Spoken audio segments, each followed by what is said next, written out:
You ask Tiger to solve.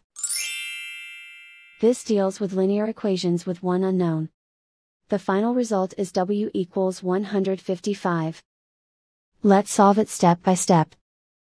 Swap sides. Group all constants on the right side of the equation. Subtract 177 from both sides.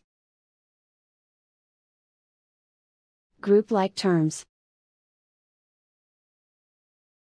Simplify the arithmetic.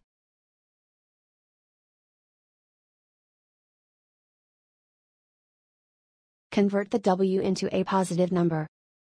Multiply both sides by -1. Remove the ones. Simplify the arithmetic. And so the final result is W equals 155.